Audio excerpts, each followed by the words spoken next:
नाही आहे, बारीक अशी करून घ्यायची आहे, जेणेकरून मस्त अशी वडापावमध्ये जास्त अशी गुठली नाही राहणार, तेवढी काळजी घ्यायची आपण. आणि अशा पद्धतीने ते पाहू शकता मी ते केले, एकदम बारीक असा करून घेतलेला आहे. रेग्युलरली आपण बटाट्याची भाजी कशी बनवतो त्याच्यापेक्षा बारीक असा आपला बटाटा असायला पाहिजे. तर इथे पाहू शकता. त्यानंतर आपण आता कढई ठेवलेली आहे. कढई ठेवून तेल गरम होऊ द्यायचे.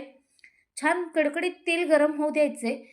कडकडीत तेल गरम झालं की त्यामध्ये आपण फोडणी करून द्यायची आहे. आधी आपण वडापावला बटाट्याचा ना फोडणी द्यायची आहे. नाही दिलात तरी चालेल, पण तो जरा वेगळा लागतो, त्याचा चव वेगळा लागतो म्हणून आपण बटाट्याची फोडणी करून घेतो इथे. म्हणजे मस्त अशी वडापावची टेस्ट येते. तर इकडे आपण 2 कांदे कापून घेतलेले आहेत मोठे. ते कांदे आपण यामध्ये घालून घ्यायचा आणि सोबतच कढीपत्ता इथे मी घालून घेतलेला आहे आणि हे व्यवस्थित मिश्रण एकजीव करून घ्यायचं. 2 ते 3 मिनिटासाठी आपण हे व्यवस्थित परतून घ्यायचं.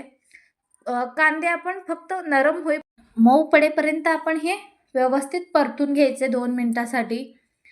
आणि अशाच नवनवीन रेसिपीसाठी नक्कीच अंकिता रेसिपी मराठी या चॅनलला सबस्क्राईब अजूनही केलं नसेल तर सबस्क्राईब करा, लाईक करा.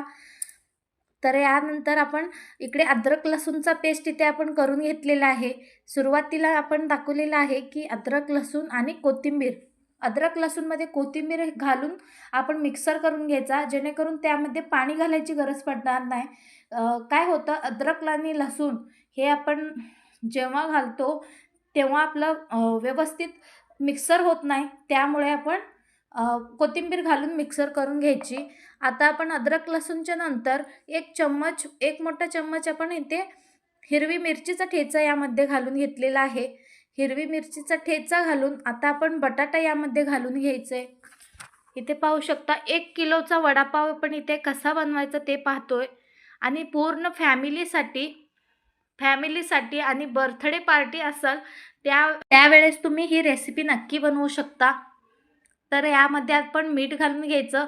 1 मोठा चम्मच मीठ मी यामध्ये घालून घेतला आणि व्यवस्थित परतून घ्यायचं हे. आता एकजीव करून